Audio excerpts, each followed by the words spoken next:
Welcome, everyone. Thank you for coming. I was supposed to start off the evening by saying, let's please find our way to our seats, but you guys are already seated, so I'll just begin. We're happy to have you here. My name is Astulin. My name is Will. I'm Cecilia. My name is Anteo. And I'm Madeline. So before we begin the evening, this performance, I just wanted to introduce the book that this whole class has been based on. Some of you may know that the inmates that we've been working with, men at the MacDougall-Walker Correctional Center, have been studying this book with us. And it's basically a very, very long book of medieval poetry. This is only a third of it, just to give you an idea. There's Inferno, Purgatorio, and Paradiso. Those are the three parts of it. And it was written by an Italian man named Dante. And the main character of this book is also called Dante. And it's basically his story as he goes from hell to heaven and sees everything in between. And it's this story that helped the men each week in the prison to come up with the pieces that they wrote and to share their own lives by reflecting on Dante's. So I think we'll begin. Sure. Just to give you guys a little bit of background of what this process was like, the logistics behind it. Basically, every Monday night, the 6 of us would jump in a van and drive the hour up to MacDougall-Walker, north of Hartford, and we would meet with the men and we would read portions from Dante's text. And each week, the entire group would get the same assignment based on Dante's text, but with a focus on their own journeys and their personal stories. And so they would spend that week working, doing the writing assignment, and the next week we would take turns. Each participant would share his story aloud with the whole group. After he would share his story, we would go around the room and everyone would echo back a word or a phrase that stood out to them or stuck with them in a special way. Then we would give comments and feedback, and we'd give the man an opportunity to share a little bit about his process of putting the piece together. So that's what we would do each week. A few weeks ago, we stopped assigning new pieces, and we worked with our partners to pick a piece to polish and practice and present. So those selections are the pieces that you'll be hearing this afternoon. Oh, also, in Dante's Inferno, Dante has chosen the poet Virgil to be his guide through hell, and so we also asked the men to choose guides for their journeys through their own Inferno. And you'll be hearing about those guides during the pieces this afternoon. The experience of writing and working with this text written by Dante and working with the whole group was a really powerful one for the men that we worked with. It was really not a class so much as a workshop where we were learning from them and they were learning from us and from each other. A lot of the men described it as a very healing experience and a time when they were able to share and talk about and work through things that they couldn't work through in other places in their lives. A lot of the men worked through things that are existential to things that were hard and true realities of their lives. They also became really close with each other during the course of our class. Some of them had known each other for years, and some met for the very first time in the cafeteria we've been using as a classroom. But there was a lot of really powerful transformation that happened, a lot of which you'll hear in the pieces today. And I quickly want to also just talk about the transformative experience that it has been, not just to them, but to us. We gained a small window into the American prison system by doing this and by taking this course, but we also gained an enormous amount of insight into these very individual, very unique lives. And I think I speak for us all when I say we're really going to miss these folks that we worked with, and we hope that this work will be continued next year by others. And so while we wish, of course, that we actually had Dwayne and Patrick and Jamal and Angelo and the rest of the men here to present their words to you, you'll have to make do with us. And so we are going to do our best to faithfully present their delightful and amazing works that they've written to you today. Can I steal that, asked Tulane? So a convention that we have in our class that you'll notice in the performances is that we'll hold up one of the Dante books, which will represent a quote from Dante's comedy that either the men have inserted or we have inserted to kind of show the parallels between their experiences and the experiences of Dante in the poem. Okay, so just before we start the actual performance, we wanted to start by sharing a song. This is a song that we sang to the men on one of our first classes when we met them, and we found that the words really resonated with them. And you'll see why when you hear the lyrics. It's about the meaning of true freedom. And we all discovered, along with these men, that true freedom is not about prison walls. Really, it's about freedom from the self. So we want to share this song with you, and afterwards we'll begin the performance. It'll run for about an hour, and then we'll have a chance to talk to you guys and have questions, a kind of talk back, after which there will be a reception. So please enjoy.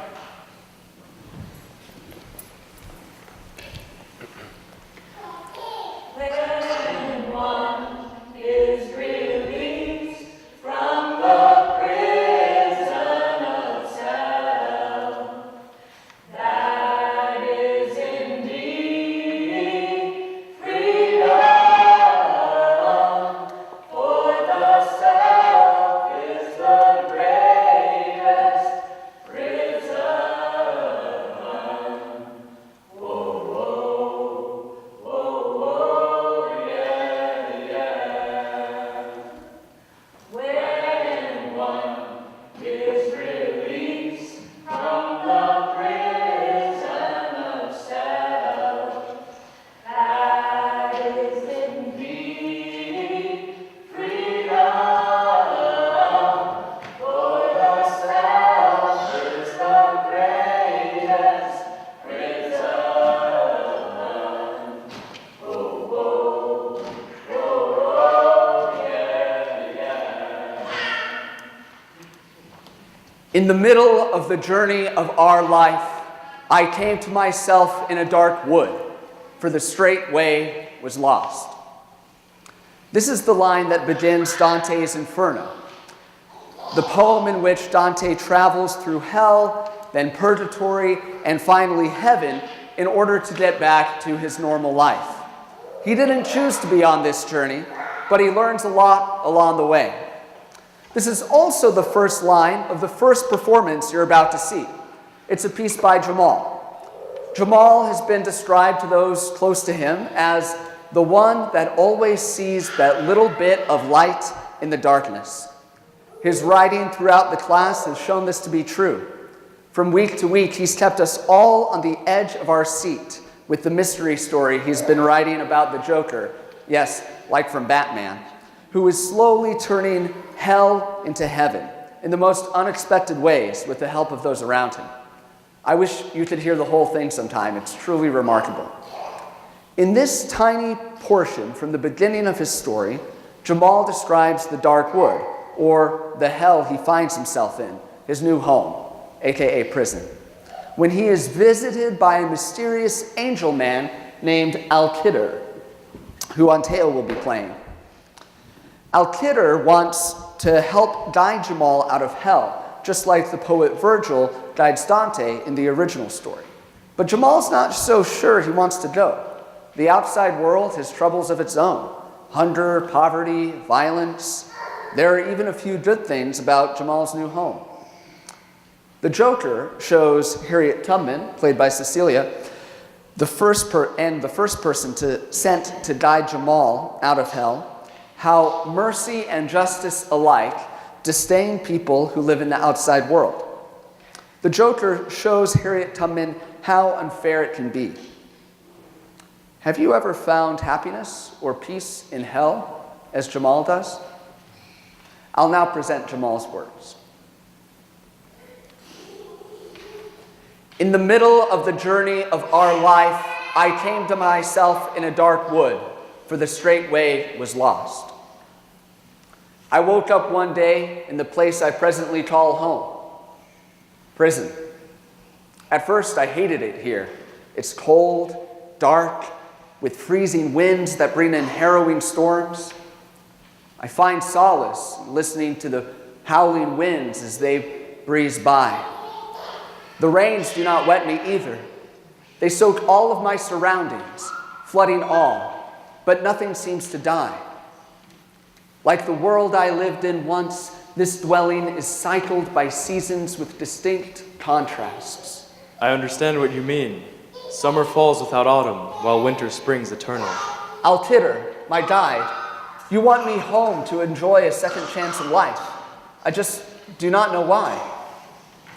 But I am curious to know your reason. I must warn you, though, in the wood I found her, Miss Tubman.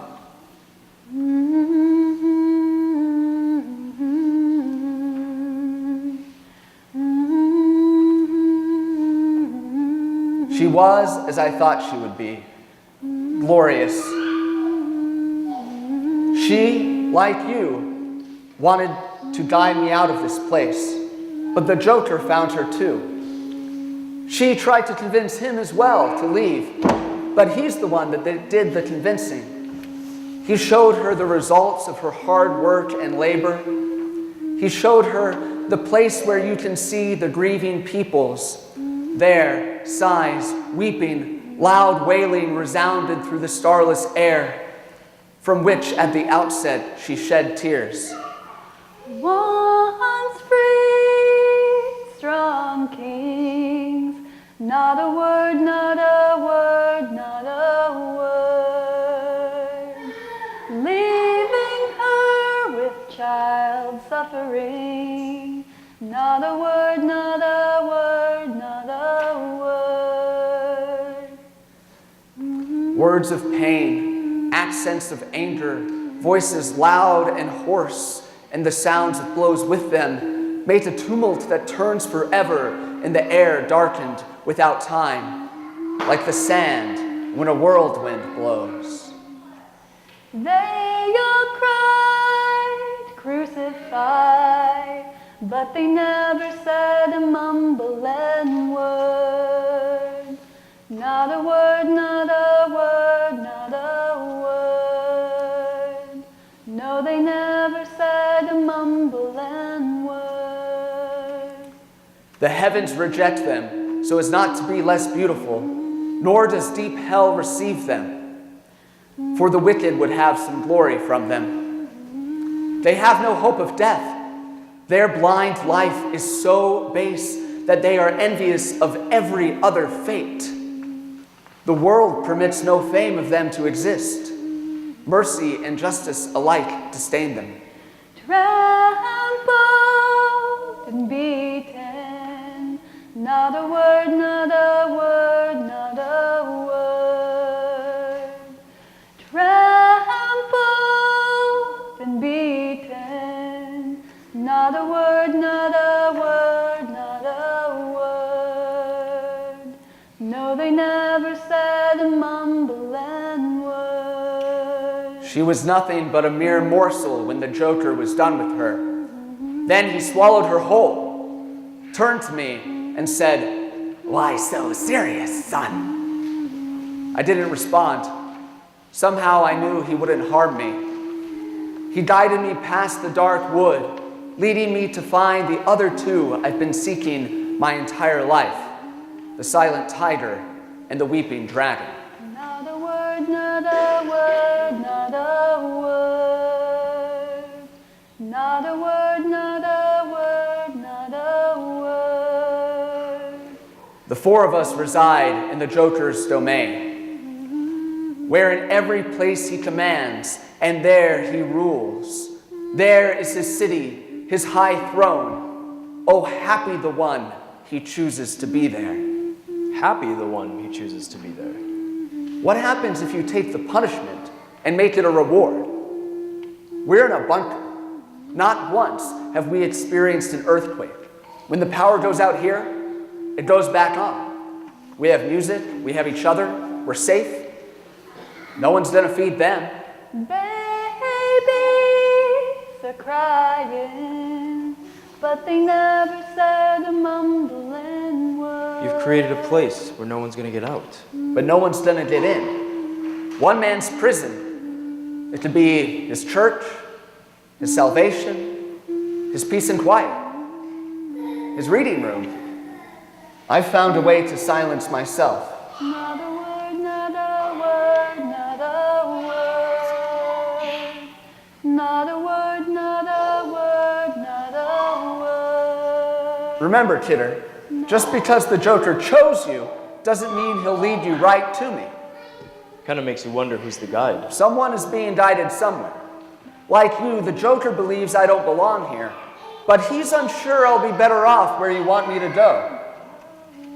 He'll never again let another person's freedom be my prison.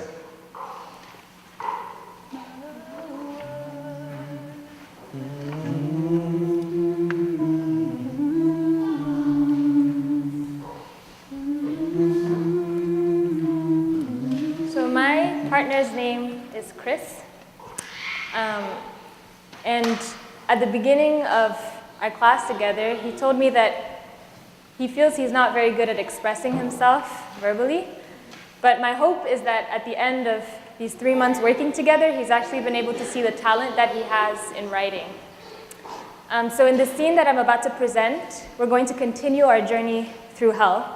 And in this scene, Chris is faced by a number of obstacles that represent fears, real fears that he has in his life, obstacles in his own path.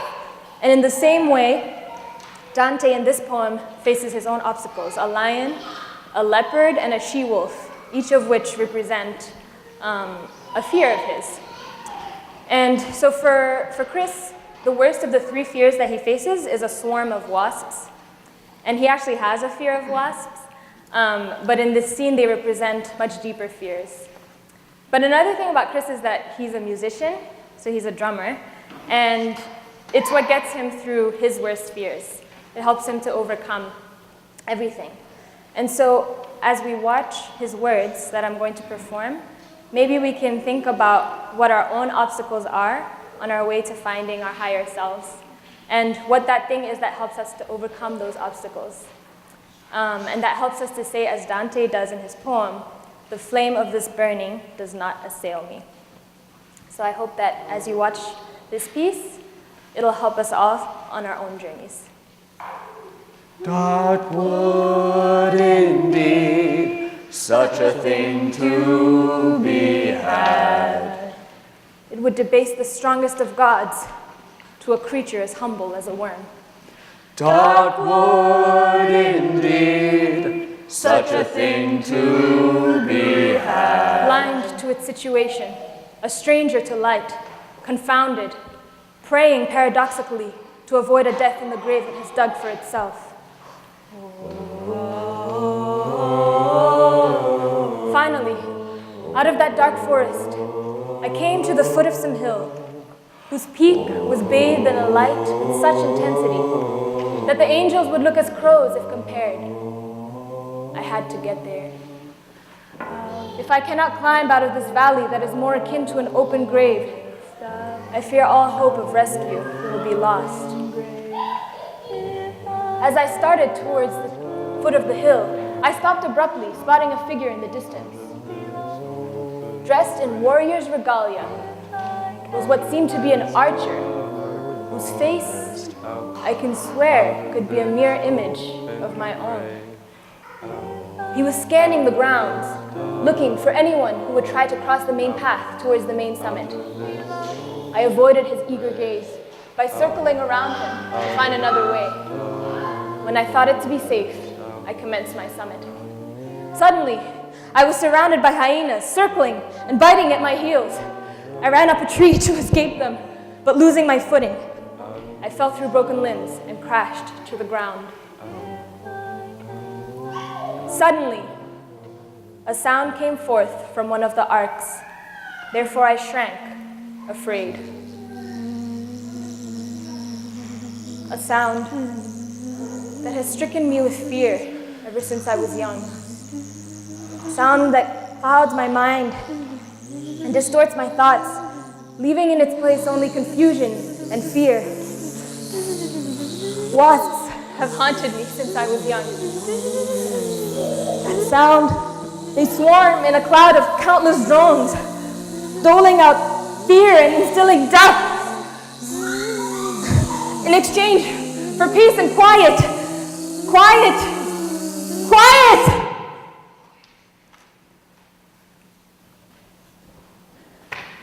Imprisoned spirit, let it please you still to tell us how the soul is imprisoned in these knots. And tell us, if you can, how anyone ever unties himself from such limbs.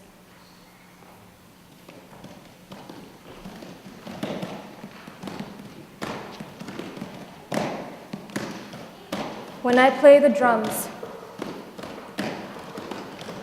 it's as though the drums and sticks are extensions of my body. And when I play, I can reach the minds and the hearts. It's pure, and no one can take it from me. I close my eyes, and it's just me and my music. As I play, my mind takes the back seat, and something that's been buried inside myself takes the wheel. I search myself for motivation, and I become possessed by my hidden demons. I can feel them taking control of my muscles and limbs. I can feel them in my fingertips. As I play, the music builds, becoming an ever-increasing rumble, rising through the air, shaking and quaking the very firmament, rising to a rumble above the trees and heavens like thunder. And like lightning, it splits the creation into two with an unearthly clash.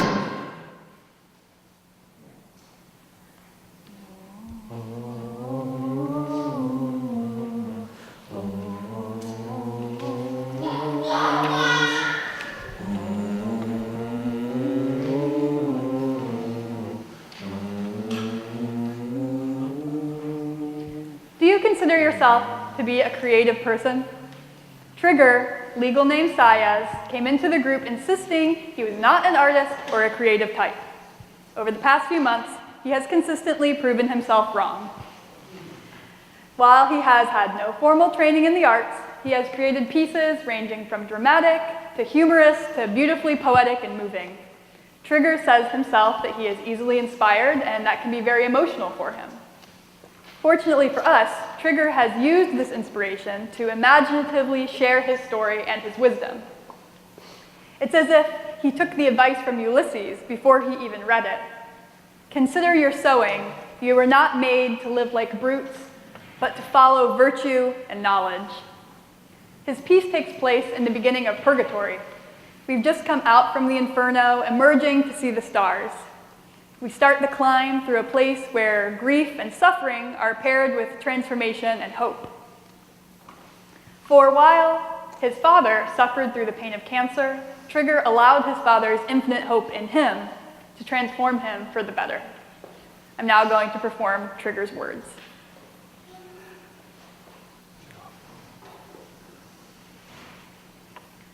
Divine power made me believe in the blind faith of hope. My beloved father endured pain during his struggle with colon cancer. Dad was a Marine, a convicted felon for killing a man in a dispute over dominoes, worked as a machinist, and raised me with two sisters, all without ever divorcing our mom. Our mother was always faithful and loyal to father. Abandon every hope, you who enter cancer's gate.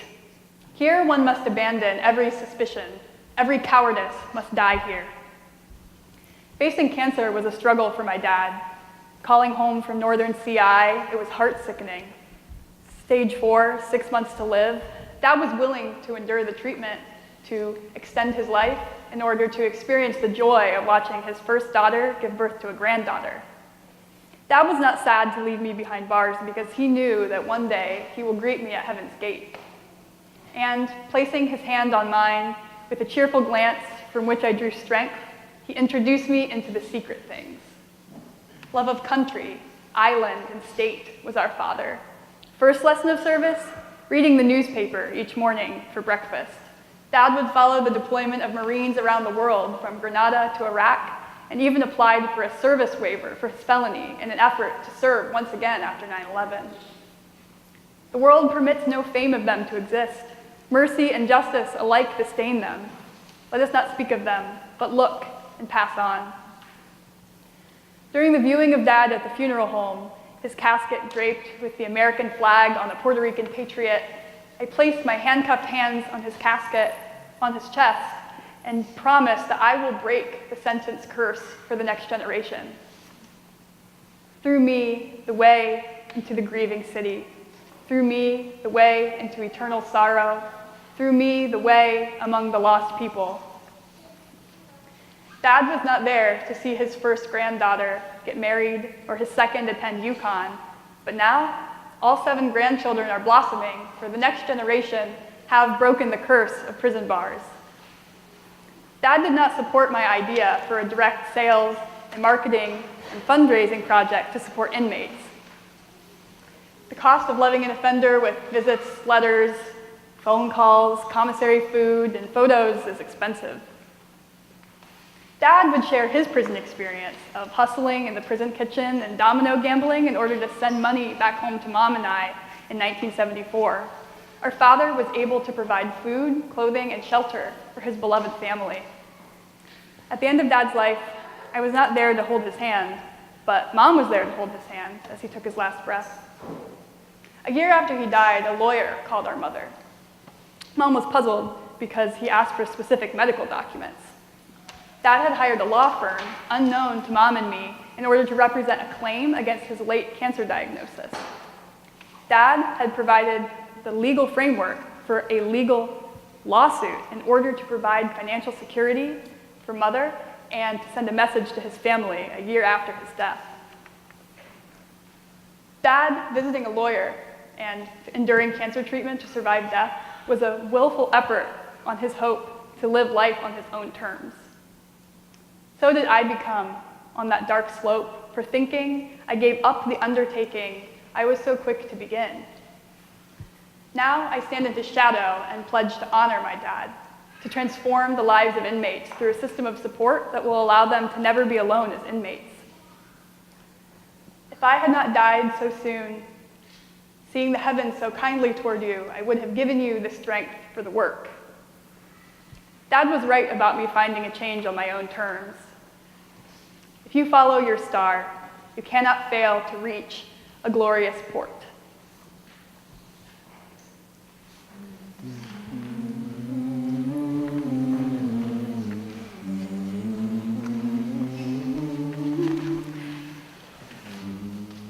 My partner, Patrick, is one faithful friend, an intrepid philosopher, and a serious storyteller.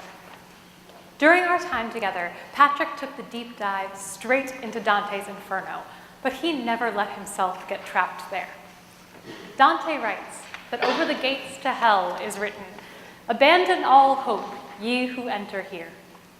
Well, Patrick not only ignored that advice, he turned it into a paper airplane and chucked it out the window. Because Patrick went straight into hell with his writing, but he never once abandoned hope. In his writing that I'm going to be presenting today, Patrick writes about his journey from the self-doubt and torture of hell straight into the light and hope that purgatory brings, accompanied by his guide, the Irish warrior Finn McCool. Finn McCool and Patrick take this journey out of hell, and Patrick wrote about it beautifully. Today, as you're listening to Patrick's own journey, consider what your own might be. If someone told you to abandon all hope, what would keep you going strong? These are Patrick's words. In the midst of my journey, when I began doubting my ability to persevere, my guide, Finn McCool, said to me, Come on, I have something to show you. Instantly, we were transported into a dream of sorts, but much more real. We were riding on 2 rugged, shimmering black Harleys down the highways of my memory, and some I had never seen before. We were in that sacred place where oil mist combines with grime to glue together the spirit of the man and the spirit of the road. As we continued on, I saw 3 stone arches appear in front of me. They seemed to be tunnels, but in reality, they were the gates of hell, of heaven, and further along, the gate to my own soul. Over the gate to hell was written, Not here. over the gate to heaven was written, Not here. and over the gate to my own soul was written. But here. I had no idea what any of that meant. We continued along the road until we reached an ancient city where a mass of people were gathered around the front and side of a hill. A figure of a man was standing atop the hill, speaking words of encouragement and wisdom to the masses gathered there. This figure appeared to be Gandhi, Martin Luther King Jr., Tecumseh, Mother Teresa, and all of the apostles wrapped up into one. Finn guided me closer to hear what was being said. The amalgam man-woman turned and looked directly at Finn and I. His presence seemed to overwhelm all feeling in me. There you are, he said, describing all of us as children, joyfully crawling around on your living room floor, shirtless, happy, your little chubby thighs protruding from your diaper. You are content with your ABC blocks, toddler-sized Legos, and your stuffed animals. Your entire world is contained by the boundary of the color television, with Christopher Robin and Pooh speaking sweetness and knowledgeable things down the hall to the bedroom, where your sister's hobby horse, your Hot Wheels-themed bed, and a fish named Blue are surrounded by a garden of toys. Mommy and Daddy, who appear like giants to you, care for you, comfort you, and keep an eye on everything you do and everything you touch. One day, you happen to notice their feet, which from your low-slung position appear as cargo ships sliding across the living room carpet.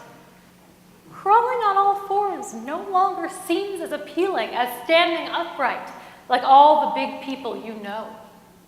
Rising up feels daunting, but one must fear only those things which have power to harm you, and not other things, for they are not fearful. Wisdom, deep within you, begins to contemplate the human foot.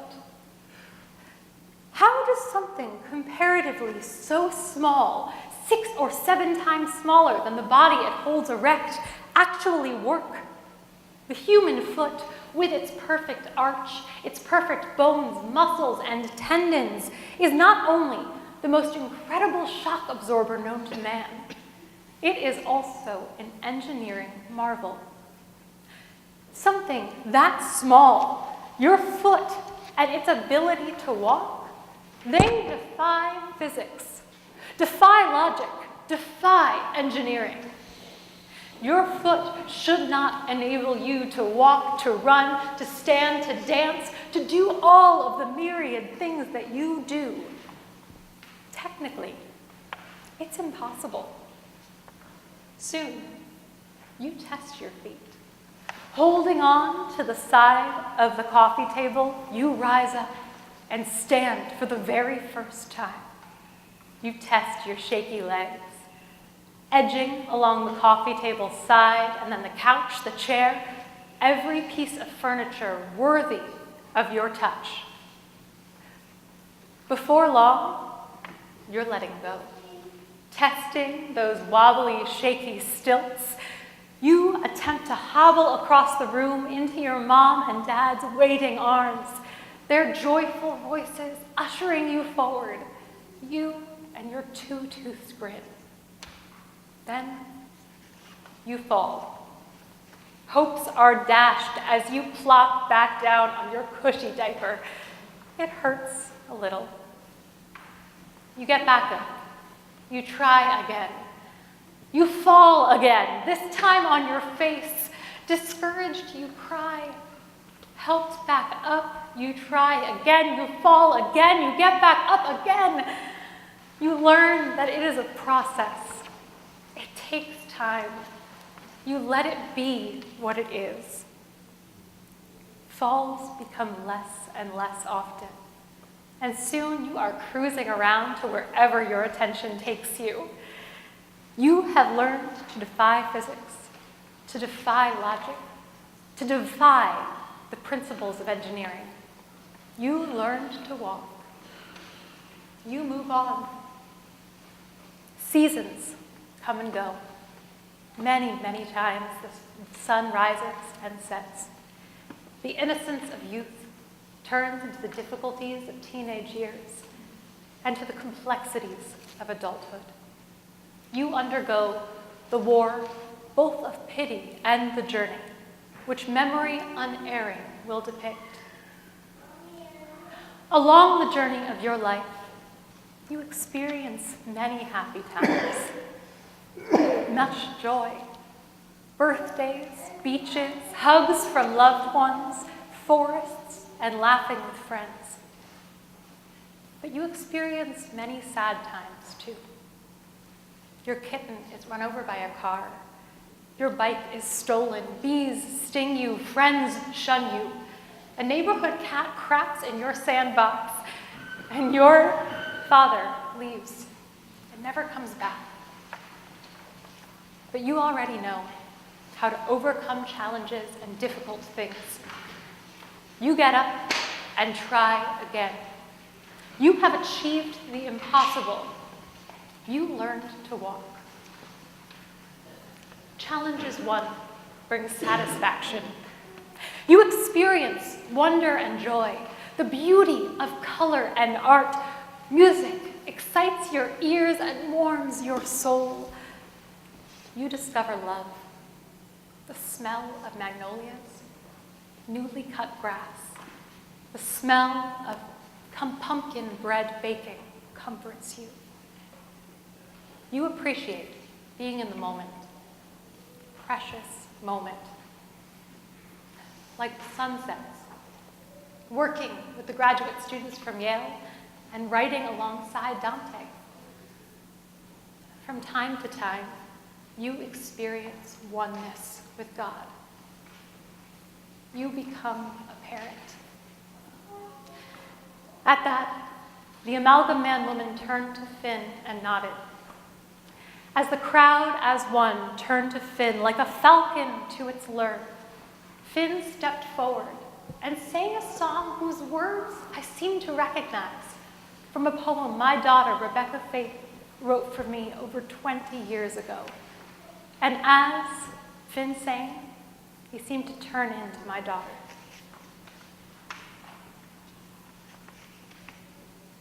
Daddy says I have wings, but when will I fly? He tells me to use them, but how and why? I was born with the gifts of faith and strength. The world I will step into any day now will open like the sunrise. With my gifts, I will be able to fly through the night. Now I will spread my wings and fly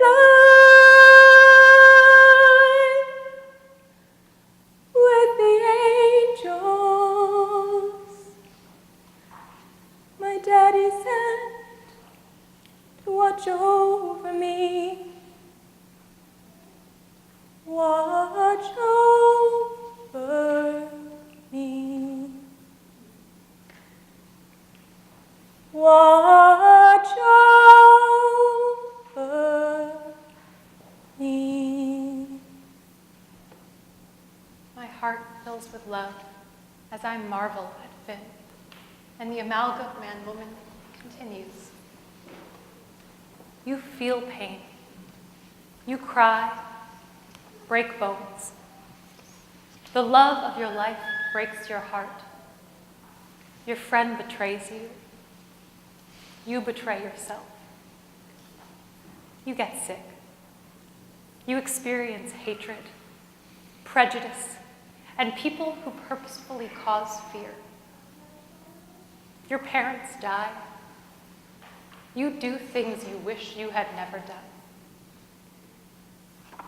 But you overcome everything that comes your way because you know how to climb, to fall, to get back up and try again.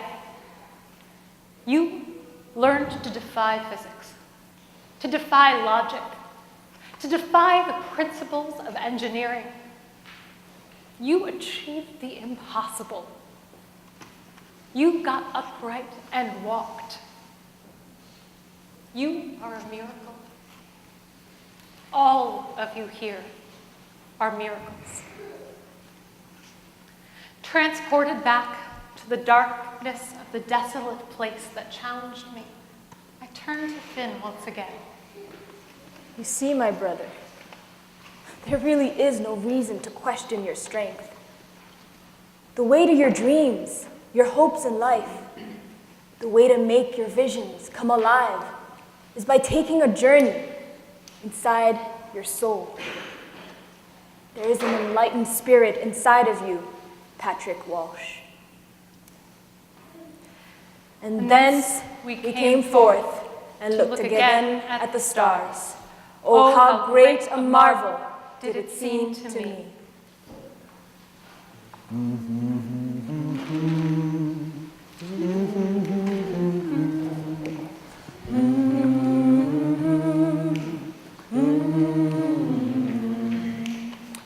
Brunel was recently described as Dr. King, Malcolm X, and Shakespeare all rolled into one. Known to everyone as Preacher, he lives up to his name. Each week, his pieces are powerful, creative, and the room sits with rapt attention from start to finish. From lyrical rhymes to satirical critiques to gut-busting humor, Preacher does it all. He has his eyes toward the future and his heart full of a determined hope. As Dante might say, if you follow your star, you cannot fail. With the help from his guide, Nelson Mandela, Preacher treks the mountain of purgatory, also known as prison, encountering struggles and overcoming them through his grandmother's strength, wisdom, and love, sung out for us all. I will now present Preacher's words.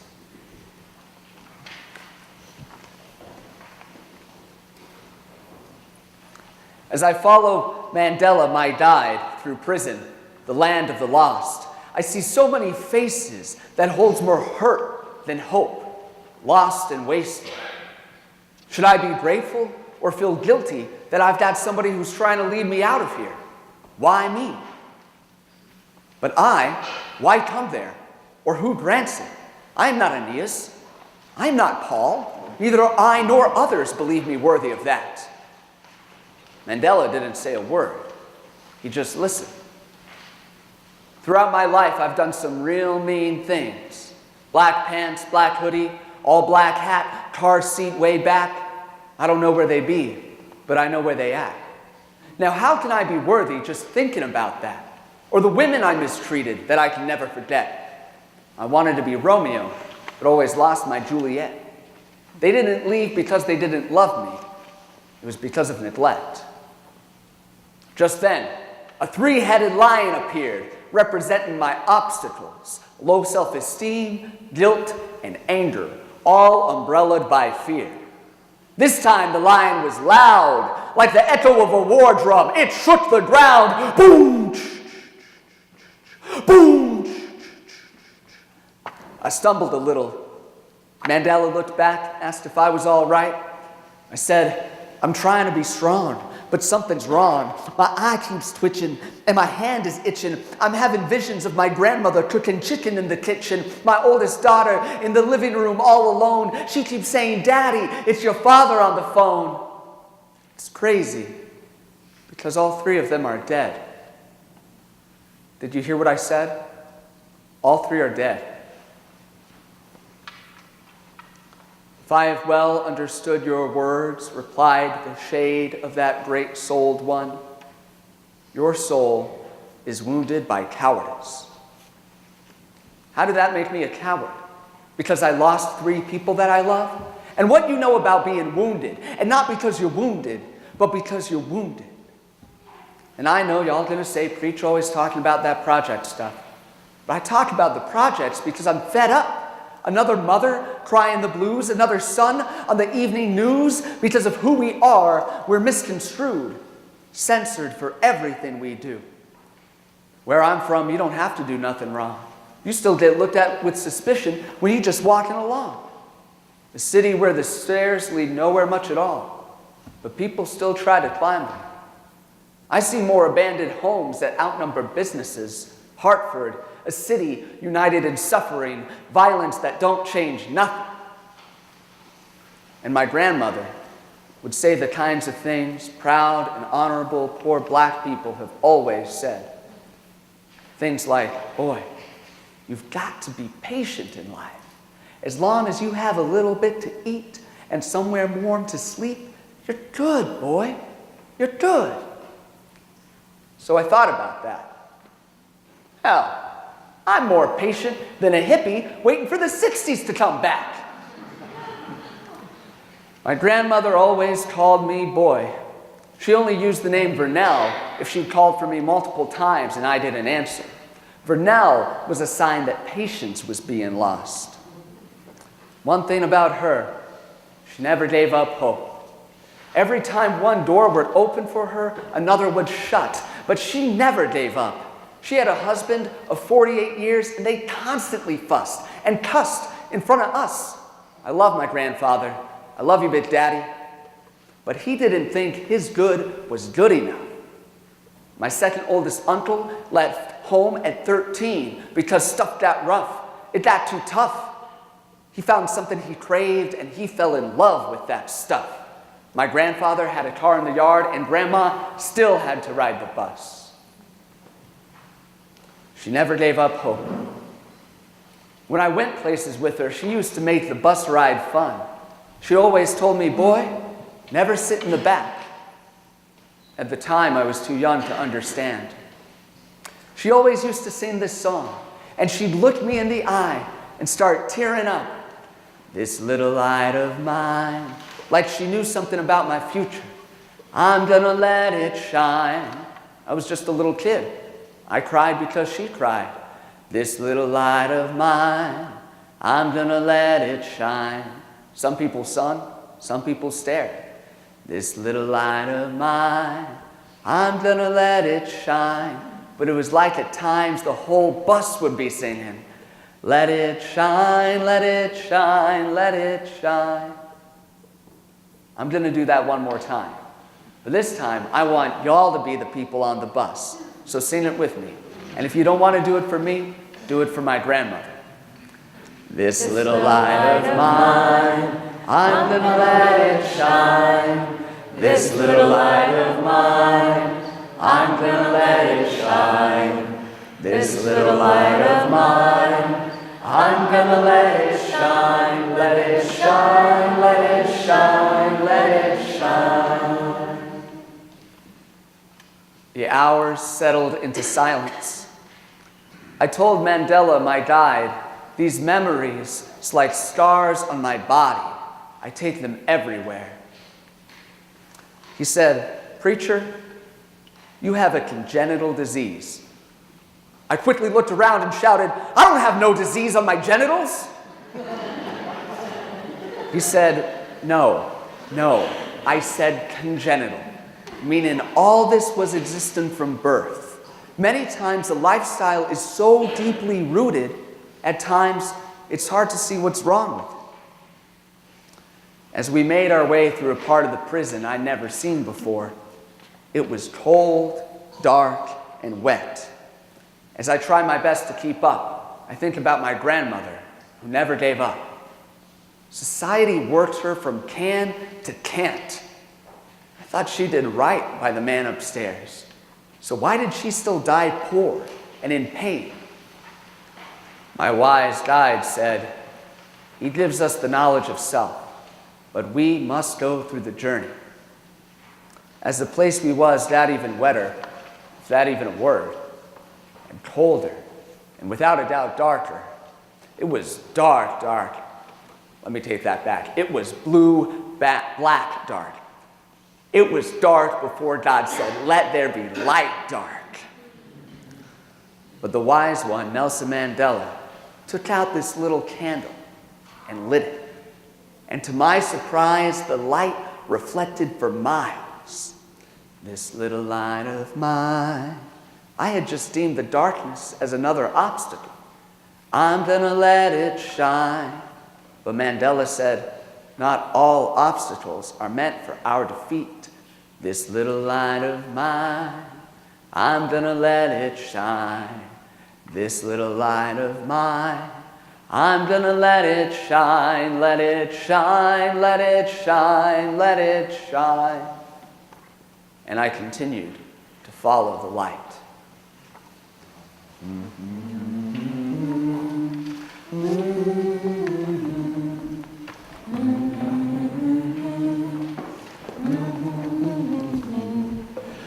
I'm excited to share with you a world full of sights, sounds, and smells. A story full of narratives colorful, tragic, comical, beautiful, and deeply moving. To a work of art charged with the voices of Dante and James Baldwin, with the rhythms of Dennis Brown and Wyclef Jean, with the rich harmonies of the Fugees, the Bee Gees, Queen, and Bob Dylan. He in whose sight nothing is new has produced this visible speech, novel to us because it is not found here. Now, if you find yourself suddenly transported to a beautiful, bright, or terrifying new dimension, you can thank my partner, Dwayne Adams, for that. If you find your mind's eye wandering the midnight streets of New York City in high-definition Technicolor, you can thank Dwayne Adams for that. And if you find your soul lifted and shocked by vivid poetry, you can and should thank Dwayne Adams for that. In this scene that we're going to present from his work, Dwayne and his guide, James Baldwin, have fallen asleep on a New York City subway car and are waking up to realize that they have just arrived in heaven.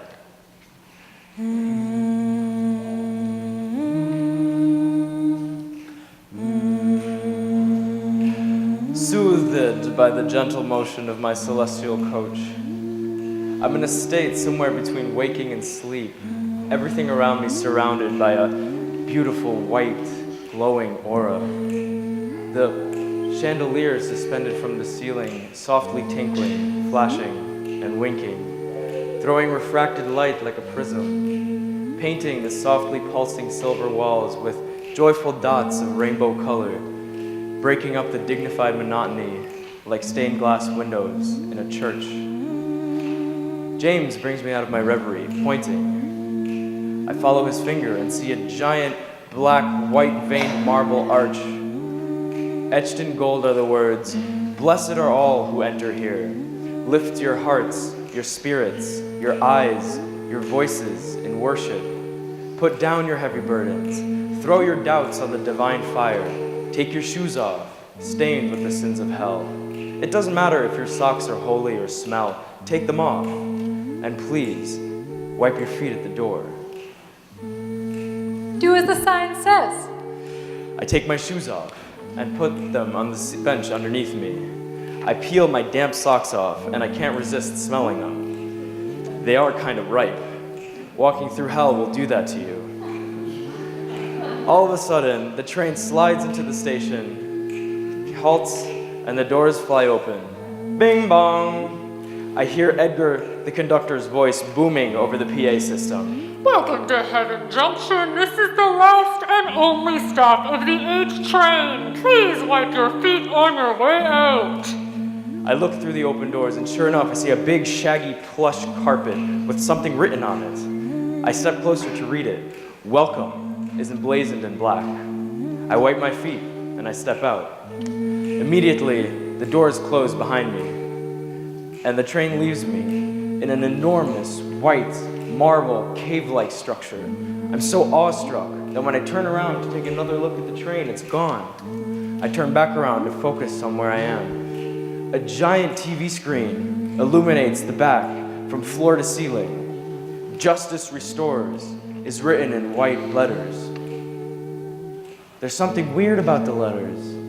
It's funny. I can see faces in the letters. You see that, James? See what? The faces. Yeah, I see them. Isn't that strange? Strange. After everything we've been through, he finds this strange. This guy is something else. What? Yeah, I see them. Why don't you take a little step closer and see what it says? I see a billy goat.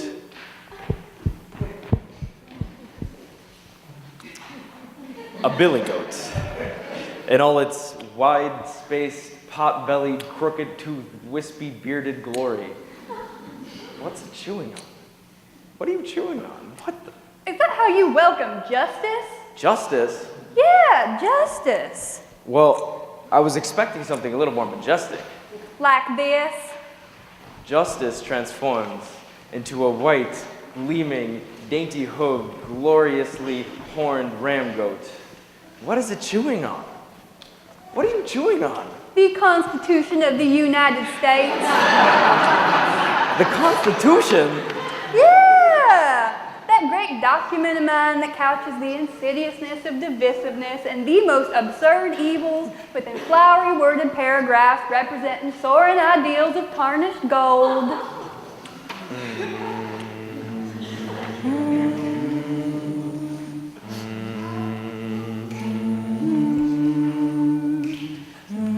This beautiful, comforting, innate voice keeps me centered, keeps me on the right path without a map or a compass. It is the unswerving arrow of my moral compass.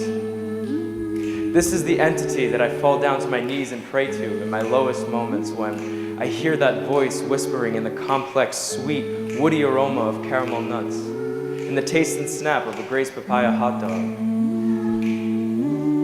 in the cool freshness of an orange quarter water, or in the rich, chocolatey deliciousness of a yoo-hoo, a cold one on a hot summer day. Salty dipsy doodles, Funyuns, the silent steam streaming hot tendrils through manhole covers at 3 in the morning, strolling through Tribeca. Quiet moments with my kids, alone. In the fields of Lawton, Oklahoma, under an angry orange sky. Touching down in Guyana, the smell of molasses exciting my senses like a symphony of angels. Ma, take this badge off of me. I can't use it anymore. Standing dark, too dark to see. Feel like I'm knocking on heaven's door. Knock, knock, knocking on heaven's door. Knock, knock, knocking on heaven's door. Knock, knock, knocking on heaven's door. Knock, knock, knocking on heaven's door.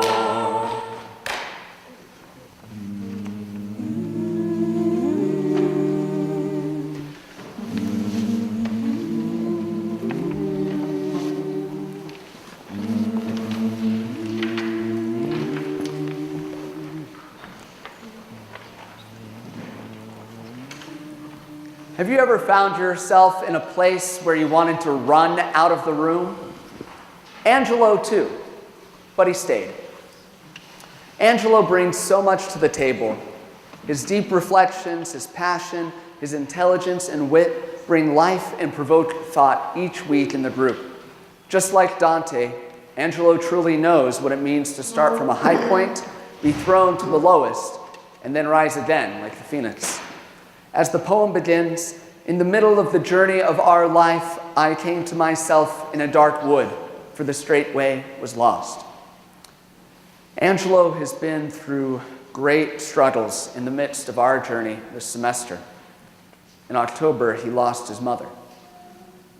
He still showed up, and once he had begun to process his grief, he shared his beautiful and vulnerable story about losing his mom.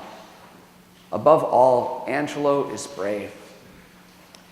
In this journey through Dante's Paradiso, Angelo commends his mother's soul to paradise, and her words echo through the heavens. It's going to be all right.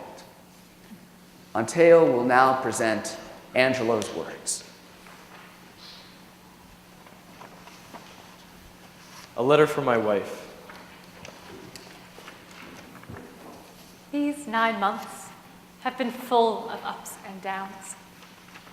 I can only imagine the frustration and helplessness you may sometimes feel. For us, all of us, it has been no different.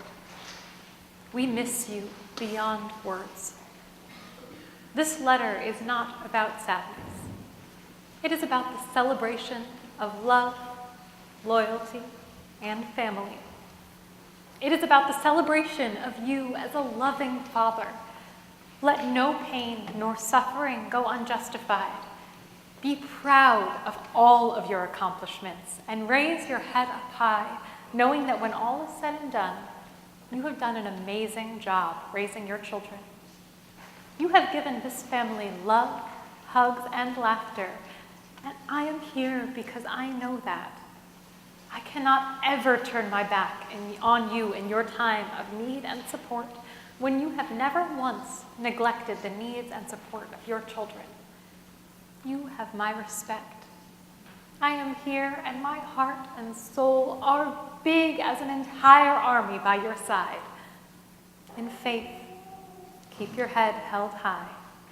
You have a family that loves you and thinks you are the world. And thou wilt wipe away every tear from their eyes. There shall be no more death, nor sorrow, nor crying. There shall be no more pain. I stood there in my bright orange jumpsuit, shackled, hands to waist, waist to ankles. You have an hour, the guard said as he left. It's been a long time since I felt this sense of emptiness within me. For many years, I'd walk a dark path with fate and faith by my side. On this day, I did not know what to expect. My walls would draw in closer and closer. As I walked towards this moment of silence, a vision of love and eternal peace would lay beside me to catch my tears. One should feel truly blessed to witness those moments where you know that everything is truly going to be all right. Open your eyes one last time, my love. Remind me how beautiful it is to live. Tell me once again, I need more time. I need that affection that only you can give. Let me feel your presence across this dark journey. You made me. Save me from this moment. Now I have lost you. Mother, it is I, who before mourning another's death mourns yours. As sleep is broken, when upon a sudden new light strikes in upon the eyelids closed, and broken quivers before it dies. A simple woman, a farmer's daughter, who made me out of love and false promises. I, the firstborn, the one who changed her life. In her eyes, I could do nothing wrong. In younger years, she'd tuck me in and say, "Good night, everything's going to be all right." Every little thing is gonna be all right. Every little thing is gonna be all right. Her final words before parting, "Forgive, Move on. Revenge by succeeding. And give yourself the beauty of holding your grandchildren. From a small spark, a great flame is born. She would say it again. Every little thing is gonna be alright. Every little thing is gonna be alright. Fame on earth is like green grass. It fades, and it grows again. And he who makes the grass grow in the first place also lets it fade again. Every little thing is gonna be alright. Every little thing is gonna be alright. Every little thing is gonna be alright. Every little thing is gonna be alright. Send forth the blazing of your desire, that you may become accustomed to speak your thirst, so that one may pour for you. What's the closest that you've ever come to dying? Maybe some of you have had the experience of actually dying, seeing the light, and coming back from it. Our final performance was written by Robert, who has almost experienced death many times. This is his heroic story of dying, being reborn, and how the experience transformed him as a person. Like Dante, Robert goes through hell, purgatory, and heaven, and comes back to life by that love that moves the sun and the other stars, like it says in the last line of Dante's poem. I've been constantly impressed by Robert's refusal to give up after all of the hard things that have happened to him. I think all of us can learn a little something from his attitude. I know I definitely have. Now, going to perform Robert's piece.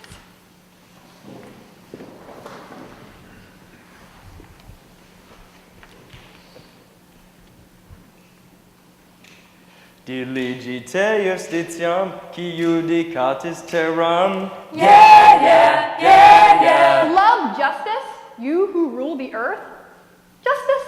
This can't be justice. I got stuck with a 3 followed by a 0. Every night I go to sleep innocent and I wake up innocent. It's like my bones are screaming from inside my body, but no one is listening. This is probably why my heart stopped completely on February 26th. While my body lay lifeless, my soul contemplated running for the exit. Face purple, eyes gray. Lucky for me, Maya and Andreas were working that day. Grown men weeping at their cell doors, others screaming at the midnight hour as the CO furiously does CPR, pumping on my chest so hard the doctor said my ribs should have cracked. Death tried to snatch my life, but the Most High said, no, not yet. Facts. 7 times altogether, 3 times since then. Now I have death wondering how long my stubbornness will last. Death can't win. I'm too stubborn to die, eyes wide awake as I watch the other patients pass me by. And every time I look through the eyes of those who see me that night, I cry. Because I don't remember, let alone what I looked like, arm hanging off as my body was strapped to a gurney. Even though my will to live was stronger than death, I feel my heart start to explode.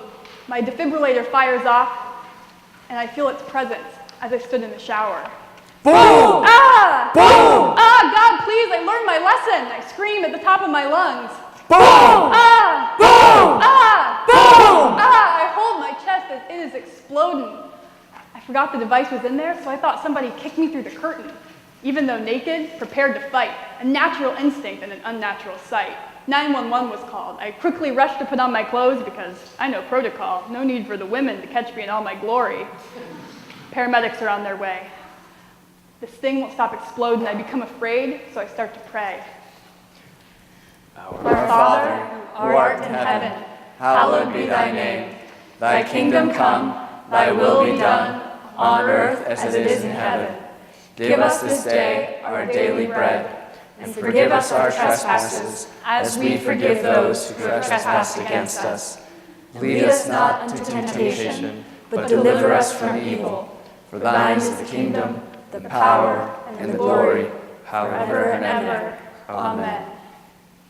A prayer I haven't said since 7. Now in the ambulance, I feel my soul leave my body. I start to weep, getting weird looks from the paramedics who by this time start questioning me on what meds I'm taking. Yeah, what meds are you taking? Little did they know, I was having a spiritual awakening. Send forth the blazing of your desire so that you may express your thirst and others may pour for you. You have to make a choice. I choose God. I want to live. When this new year of 2018 came in, nobody could have told me that by March I would only have a year left to live. I would not have believed my ears. Let's face it, I don't believe the sound that's coming into my ears, but my ears heard it. So now I stand before you on December 8th, 2018, determined to live, too stubborn to die, and all my strength comes from the Most High. Yes, the doctors and cardiologists say I need a heart transplant, but they refuse to put me on the list. So hear me and hear me clear. I refuse to die an innocent man. At first, I was just fighting for my freedom. Now I'm fighting for my freedom and my life. If I would not have expressed this to you today, you would not have known. But what I've come to realize is that out of all the people who left my side and gave up on me throughout the years, it was God who was always there by my side, even now. And if it would not have been for Preach kicking my bed at 5 o'clock in the morning, I would not have met you, remarkable people. Thank you, all of you, for today, I'm a new day because I've been born again. There's a feeling, the angels moving around me. I just worship thee for all he's done for me. It's a new day, I have been born again. I've been born again. I've been born again. And there's healing in his name. I'm sanctified. Lord, I testify. He's right by my side. I believe in thee. His word is so clear to me. Yeah, yeah, yeah, yeah. Without question, Robert E. Day III. And that's it.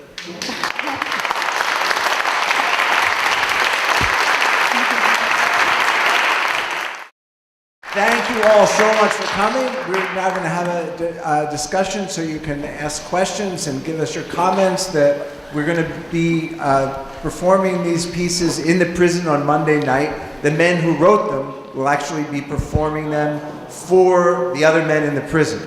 So I wish you could be there for that, but they won't let you in. So don't even try.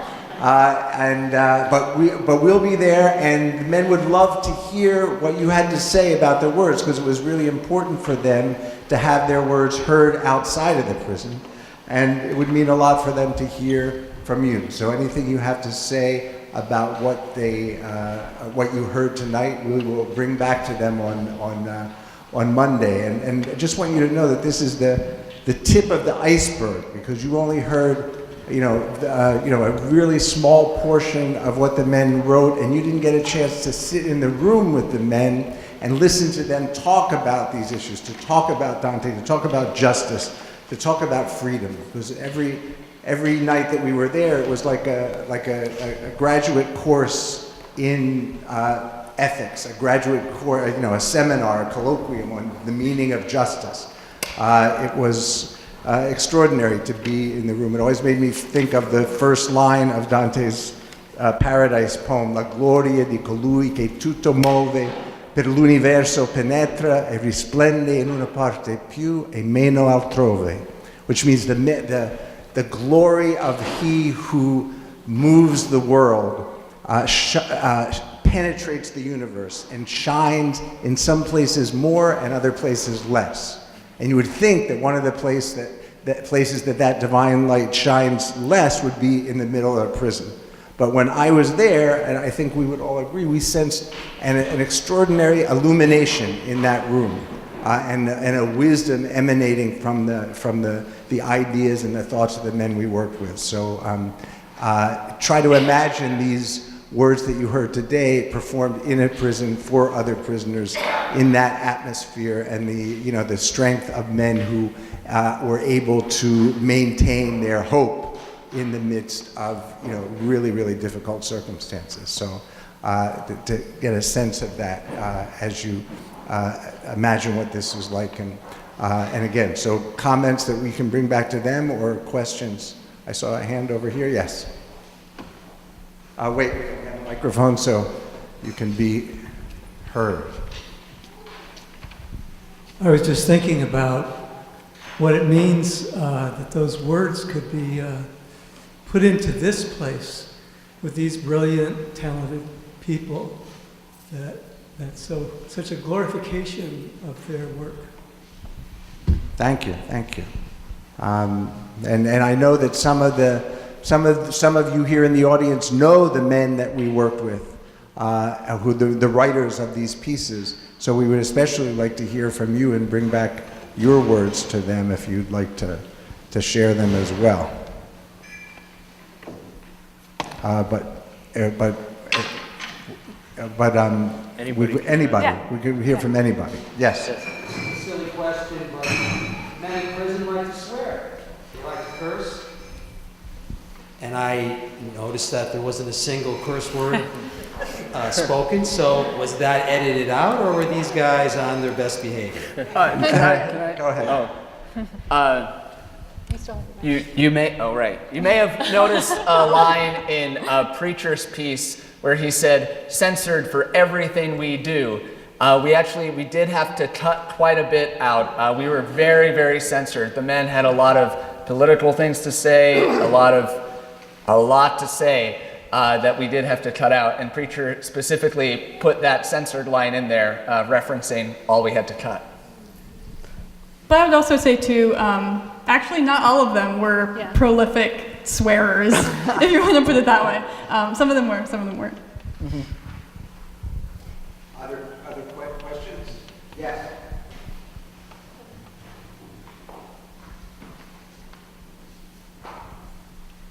I was lucky enough to get to take this class and partake in this sophomore year, and I had the great honor of witnessing Preach in action, and so if you could take these words back to him, I guess what I just wanted to say is that I was already just astonished by by his virtuosic talent as a writer, but it's just incredible to me that he also has such a masterful command of choreography and audience dynamics. The moment in his poem where he was conjuring the image of riding the bus with his grandma, and he knew that we would be sheepish about singing along to This Little Light of Mine, and then he paused and told us explicitly that we needed to sing along and do it not for him but for his grandma. I mean, the fact that he anticipated that was just totally brilliant, and I so wish that he could have been here to get to see how perfectly that device worked.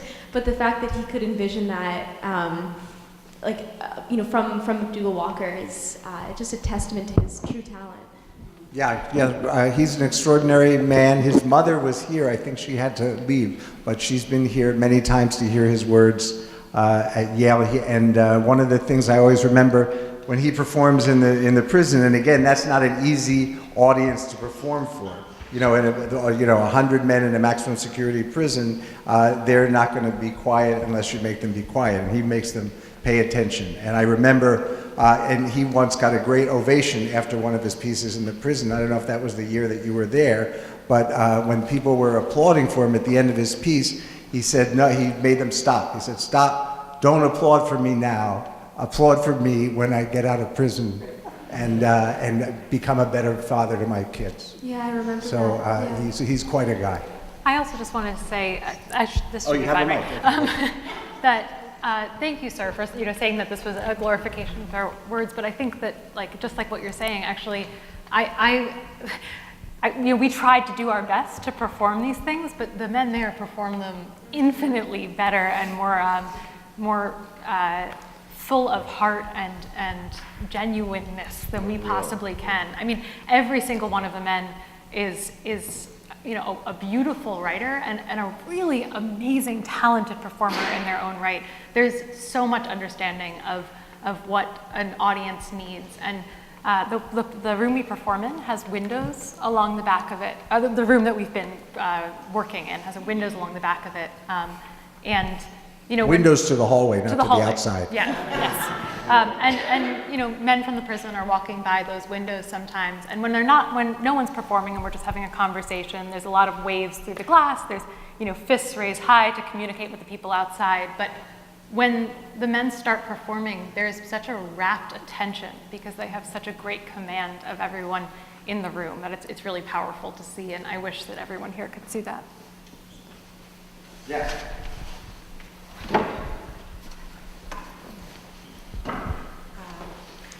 My father is Patrick, so you guys brought to life his writing. He refused to share any details with me. He wanted it to be a complete surprise, and it truly was a complete surprise. It was absolutely beautiful to see how you allowed their writing to truly blossom. It was really incredible. You guys did an amazing job, so thank you. Thank you. Thank you. So you wrote that poem that Esteline sang? Yeah, I'm Rebecca Faith. That was the surprise that I could not. Congratulations on that poem. I also wanted to say specifically about Patrick that every single week he included gifts for all of you, for his family, and I know that he's keeping all of the typed up versions of his writing because I know he wants to share them with all of you. And I mean, we got to learn so much about all of you during the course of it, and the amount of love and patience and just the beauty of your family. So thank you. Yes, sir. You've sort of whetted my appetite. So this may be naive, but can you either audio or videotape when they perform in prison?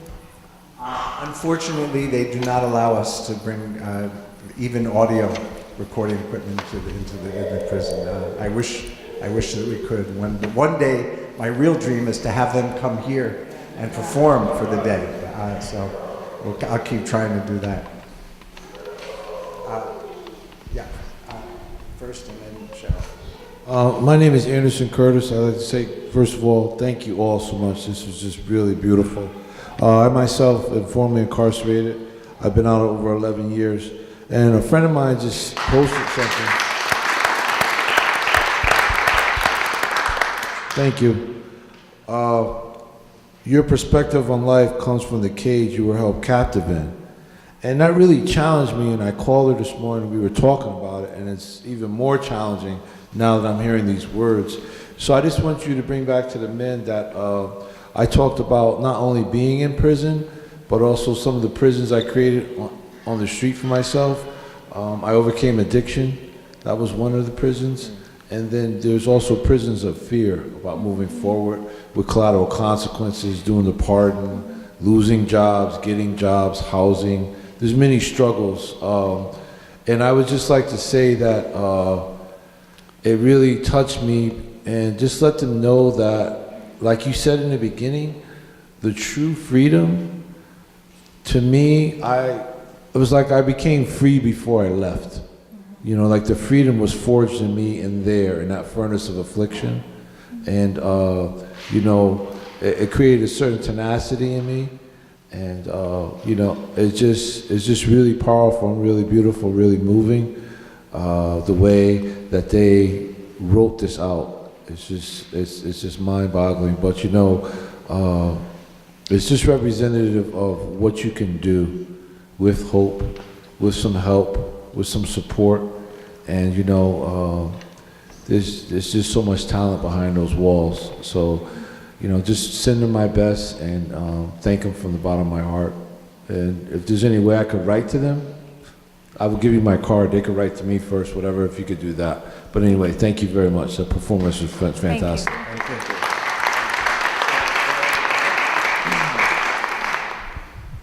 You guys were awesome. I mean, truly. I have so many questions, but I don't want to be here till midnight. You created, all the characters were so vivid, and I feel so emotional because I love seeing the family here. and the whole sort of circular thing.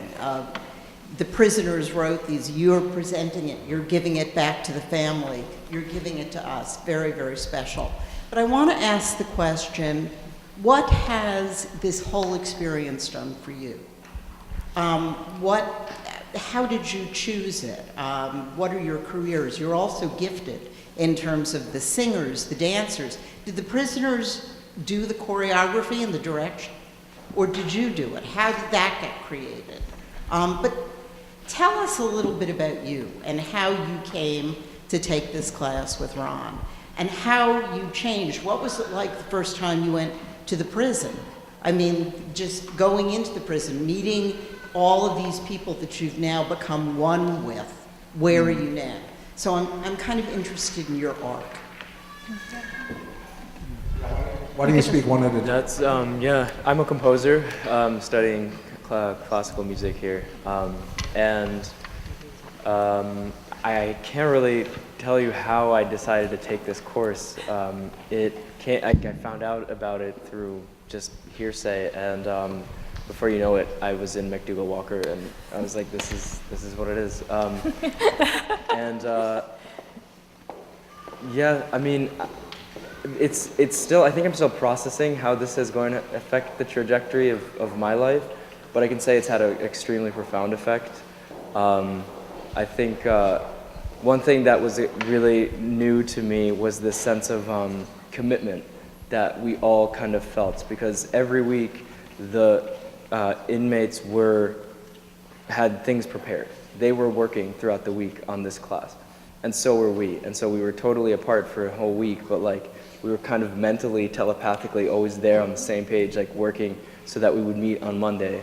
And Patrick once wrote in a piece about how these like 5 Yale students are coming in a van, and he didn't even know that we were like coming in a big van, but it's like kind of his vision really collimated and was exactly kind of like what was actually happening. So there was this like interesting telepathic connection, and we sort of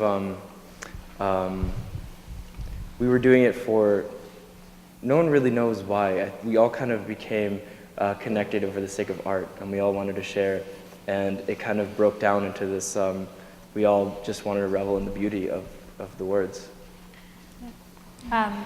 I'm Madeline again. I'm a dramaturgy student at Yale School of Drama, and my particular interest is doing theater with community members, and particularly intergenerationally. And so I saw that this course existed last year, and then at the very last minute, at the beginning of the semester, saw that it was happening again and frantically emailed Professor Jenkins and was like, please let me take this course that starts like in 2 days. And was just so grateful to be able to do this, because I've worked with a lot of communities, but I had never worked with incarcerated individuals before. I guess your question of what's changed is such a big question, but I'll say that my experience on the first day was a really profound one, because we showed up, and or I guess actually the second day was really what I was thinking, is we come the first day and we presented something to them, and they presented small things for us, but we gave them a first real assignment on that first Monday for them to bring back the second week. And they read their words out loud to us, and like all of our jaws dropped. I have a really distinct memory of us leaving that day and like just going just like this, like we just didn't know what to do. And like the amount of energy we had in trying to think like, how are we going to, because Professor Jenkins gave us the assignment each week of taking what they had written and only using their words and Dante's words, but making it more theatrical. And after that first week, we were like, how do we do that? They're already theatrical. It's already there. And the excitement of that was just so contagious. And every week, again and again, I was bringing back and saying in the prison, so I guess I'll say it here, that I work with a lot of theater every week, and I see a lot of new plays, and there's kind of nothing as good as what I was seeing them create and perform there. Yep. So that was really exciting. Yep. Yeah. Yeah. My name is Astuline again, and I'm an undergraduate student majoring in theater. And my hope is also to work with theater, using theater for community building and the empowerment of populations through theater. And I came to Yale because I knew that it had a strong theater program, but when I got here, I realized that there was nothing that had to do with working with people, working with communities and within communities. You know, it's all just, you know, acting and directing and playwriting, but I couldn't find anything that really suited what I wanted to do. And this class was the first class that really responded to that call I feel I have. And so, yeah, it was really a blessing, and I feel so happy. But now I feel happy to have met these men. Beyond, you know, my hopes of gaining experience, I just feel happy to have made these friends. And it's really a very profound impact that it had on us, like everyone's been saying. And I remember the first time that we went into the prison, you know, we were all kind of like huddled. We were really quiet. There's all these officers around, and you feel like you can't step out of line, and you're just there. And then there's these guys in uniforms, you know, walking, and anytime they pass you, you know, you kind of have to shift, and the officers give you this feeling you can't like cross paths, right? So like they're passing this way and we're passing this way. It's just this very weird thing. But then after the first week, after we started getting to know these guys, it was just like the entire atmosphere changed. We would come in like singing and joking, and like when we see the guys, we like greet them. Every time we left the prison, we would come out of the room together and just be talking and talking and talking until we had to separate, and they had to pass, you know, to their side, and we had to leave through ours. And so it really changed. And every single week, their work kept getting better, and we couldn't understand how. It just kept getting better. Yeah. And what you guys saw tonight is really just a fragment of what they wrote. They each wrote like 9 pieces in the end, and they're all spectacular. So yeah, it was really transformational, and we felt like we grew so much just from hearing the wisdom that they have. I'm Cecilia. I'm a first-year student at the Divinity School here, and a big portion of my interest is also in theater for special groups, like Madeline and Esteline were saying, but I'm interested in theater for special groups in like a ministerial context. So it's actually kind of perfect that this course was cross-listed as theater and divinity. So that's sort of how I ended up in the course. But I can remember this one, there's like a couple week stretch where I was just experiencing this really terrible anxiety, and we went to the prison, and Patrick and Chris both wrote on the same week, wrote these pieces that like touched on anxiety and touched on like these exact like things that I had been experiencing. And I said to Patrick, I was like, listen, I've been in divinity school for like 3 months now, and that was the most profound spiritual experience I've had so far. So I mean, I don't know, it was, I guess it was sort of a divine experience for me in a lot of ways. It gave me something that I needed. So, yeah. I definitely echo that. It was so sacred each week. It felt just like a holy, sacred, set apart time. My name is Will Parker. I was a high school theater teacher for a number of years. I also taught theater in juvenile detention centers, so I'd worked with youth who are incarcerated before, but I never worked with adults. I'm also a first-year divinity student here, and yeah, everything about this course interested me. I'm also a musician and an actor, and I'm passionate about social justice, etc. And I would like to echo everything that's already been said. It just felt like such a privilege to be there. I've been saying that the things I've been hearing this semester from the men are some of my favorite things I've ever heard through my ears, ever. It's been transformative, profound, hysterical. They're so funny and insightful, and like people have been saying, it was like we got to see an amazing Oscar-worthy performance every Monday night this whole semester. It was phenomenal. Something I'd like to talk about that we haven't mentioned yet is after each person shared, it was so wonderful to hear how affirming the men were of each other's work. They said specific things, and they were like, I've seen you grow in this way, and wow, your piece really did this for me. Oh, your detail, your imagery was so amazing. Oh, this insight really impacted me. And they recognized, not only did they recognize each other's talent, they recognized each other's growth. Trigger, the very first week, he would start with like a really long, what's the word for it? Disclaimers. Like, okay, this is not going to be any good, and then, Patrick would point out, hey, each week your disclaimers are getting shorter. And then the second to last week, Patrick was like, okay, Trigger, no disclaimer. And he didn't make a disclaimer. And then the last week, Preacher had a proclaimer, the opposite of a disclaimer. He was like, I'm really proud of this piece. I'm excited about it. I worked really hard on it. Here we go. It was astonishing. And I feel like the changes and transformations in me at the moment are kind of hard to articulate. I'm not sure if I'll be able to really fully see them until this is a little bit more in my past, and I'll be able to reflect more specifically on ways it's impacted me or changed me. On a personal note, one of the things that has been really impactful for me, really specifically, my dad is really sick right now with stage 4 cancer. And Angelo and Trigger were both my partners, and both of them talked about losing their parents. And that's part of the reason I didn't perform their pieces, is because it could trigger me and what's going on in my life.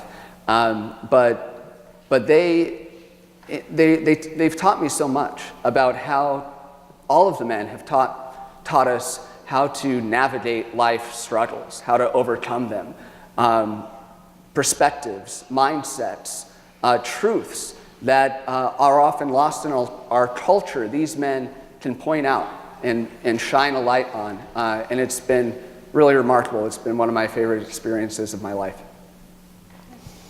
Okay, and I'll add very quickly, it probably goes without saying, implicit in what the students have said, that it really was a collaborative process. And what we weren't teaching them, we were all teaching each other. We were each other's Virgils, so to speak. They were guiding us, and we were guiding them in many ways all the way through. You've had your hand up a while, sir.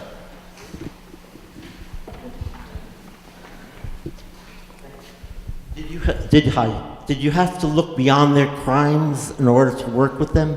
And was your selection of the men that you worked with based on the severity or non-severity of the crimes?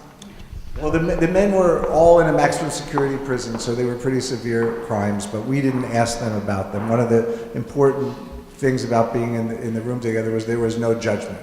That was really important. They'd been judged enough in their lives. They don't have to be judged with us. And so we never asked them what they did. Eventually, it came out from most of them. They told us what they did just in the course of what they were writing. Did you have to pull back with any of them because of their crimes? I don't think so. What I would say is it's interesting to see the trajectory that leads someone to a crime. Mm-hmm. And then to sort of pick apart, the details that actually led to that, and realize that, this could have been anyone, really. In a lot of ways, we all run by the same impulses, and if, confronted with the same stimuli, we could act in very, very similar ways. Mm-hmm.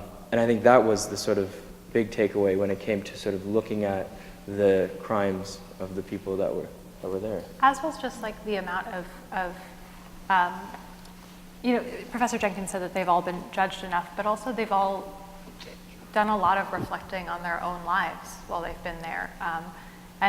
We were working with people who've been in prison for varying amounts of time, but a lot of these men are like entirely different people than they were when they first entered prison, or maybe actually the same person who has grown in ways that, like, honestly are more impressive and transformative and grand than like I've seen anyone grow in my own life. Like I really took, like, contrary to pulling away, like understanding where someone began and where they are now was one of the things that I think was most connecting, for me at least. And one of the reasons we don't ask why they're there is because people shouldn't be defined by their crime. None of us want to be defined by the worst things we ever did in our life either. So, what happened is, in the course of the semester, they define themselves in our eyes as writers, philosophers, thinkers, people who we really respected. So that's the identity that we saw. We didn't need to see their identity, based on what their crime was. Yes. Hi, thank you. 2 quick questions.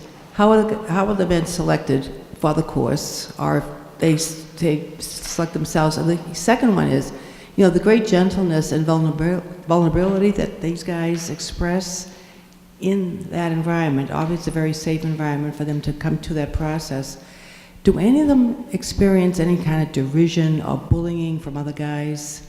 No, it's always a fear at many men express over the years in this course have expressed that to me. But in our room, in our group, everybody feels really safe. But what happens? And then there's in past years it's happened because we haven't done it yet. Yeah. We haven't done the performance for the wider general population. But many of the men in the past have expressed how afraid they were, or nervous they were, anxious they were about performing for the general population and being vulnerable. And afterwards, I always hear, wow, people came up to me, in the hallways of the prison, and and they thanked me, and they told me how strong I was, and they realized that it's the vulnerability really is perceived as a strength by their peers. Wow. They all. The men that I've talked to after the performances who've had that anxiety before, they've had nothing but positive experiences. That's amazing. That's amazing. It is amazing. Thank you. And they self-select. Yeah, they choose them. They volunteer for the course. There's a woman behind there, and then a gentleman here. Yes. A question and a comment. The question, in the notes you reference a woman prisoner, and I'm wondering if you had any interaction with York. And secondly, I was very moved by the drumming because that seems to be a prevalent theme even in the women's prison. Somehow there's a great comfort from the drumming. I really also concur with the gentleman in the front who said that for many inmates, they feel free before they're discharged. And there is something about some of the programs I'm not familiar with the men's, but the women's prison, that does just bring that about. So, but thank you, you guys did a wonderful job. Thank you. Yeah, I've worked in the women's prison at York for many years, but not with the groups from Yale. I also teach at Wesleyan, and I've gone there with my Wesleyan students, and I've heard from many of the women that just what you say, that when they were singing, when they were performing, they felt free, even though they were in prison. That was a moment when they felt free. I haven't heard men explicitly saying that, but implicitly, it's part of what's going on. They've said that many times. Yes. Yes. Okay, I guess I have heard that. Yes, sir. Yeah, I'm a good friend of Angelo's and worked with him for many years in Fairhaven. And he is a guy who in his youth made a lot of mistakes and served some time and came out and just came back with a vengeance to rebuild his neighborhood. And I worked for the city for 6 years, and I worked closely with him during much of that time in doing a lot of wonderful, wonderful work in Fairhaven. And it all came tumbling down as part of this. And I think one of the things we should all be careful about is just because somebody was found guilty of a crime, we shouldn't assume that they actually are guilty of it. And given what we know about the criminal justice system in this country. And he's got an extraordinary story to tell, and he's going to tell it when he gets out. But he wrote to me and he asked me to come today, and it was really important to him that you all did this. And I think it was affirming for him. He needed a way to speak about what's going on in his life. And so I wanted to thank you for that. And will you let him know that Paul sends him a big hug? You want to share what you said to me that he wrote to you in the letter? He was extremely frustrated. I'm trying to remember what exactly he said, but he was just like, he needed somewhere to go with this. And he was, with his frustration with the world and what had happened, and he was at wit's end. And this was a release for him. I have to go back and look at the letter to see exactly what he said. But he really, this was incredibly valuable to him. So thank you for that. Thank you. Thank you. The gentleman here and the woman in the back.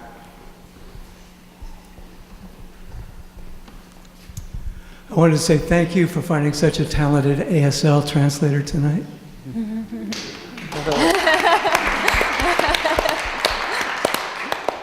And I wonder if you've thought about what sort of experiences, transformative like this, could these prisoners, these inmates have had that would have kept them from going down that path?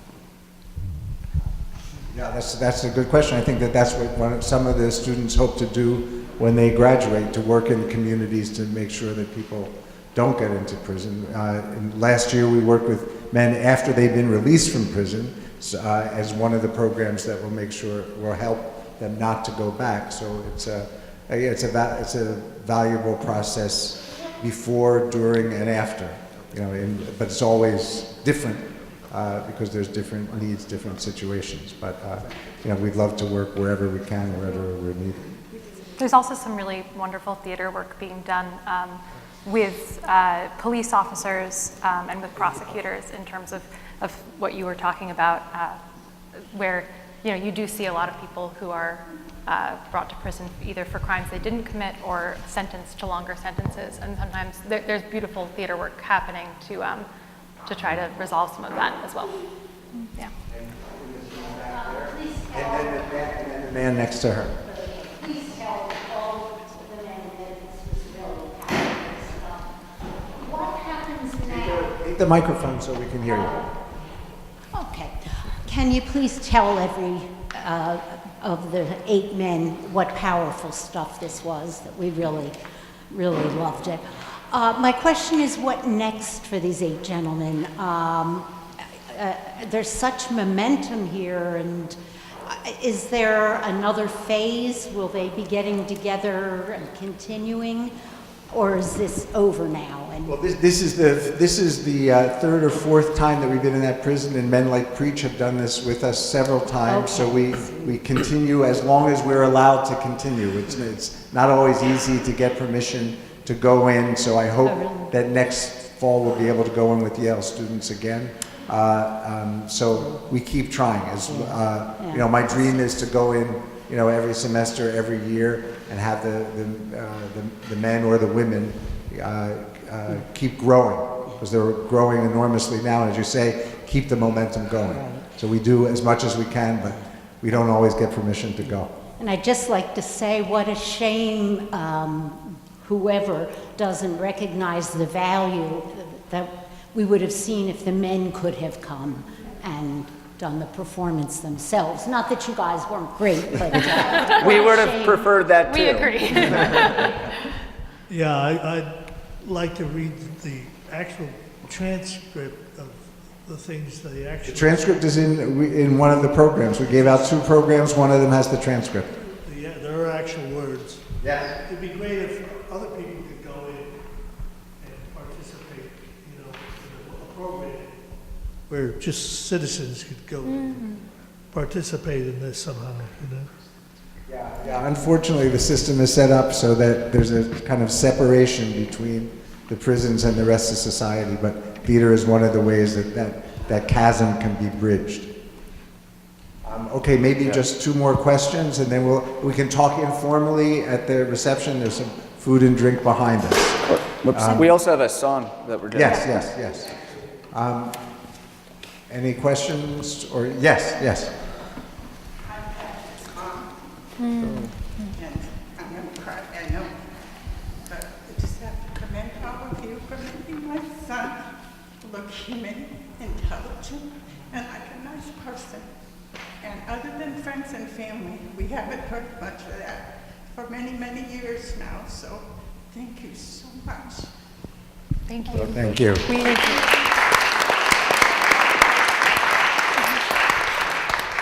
Okay. Well, and let me just say, we didn't have to make him look that way because he is all of those things. And we feel so lucky to have gotten a chance to meet him and learn from him. Yeah. Well, okay, let's have that be the last word from the audience because now we're going to sing a song written by Patrick. Yes. And we'll close with that song that he wrote for you, and then we'll talk informally at the reception in the back of the room. So Patrick wrote this song inspired by the very end of Paradiso, where Dante comes back to the world of the living and has to take the lessons that he learned through his travel from hell into Purgatoria, into Paradiso, and apply it to the world. So this is Patrick's version of telling us how to do that.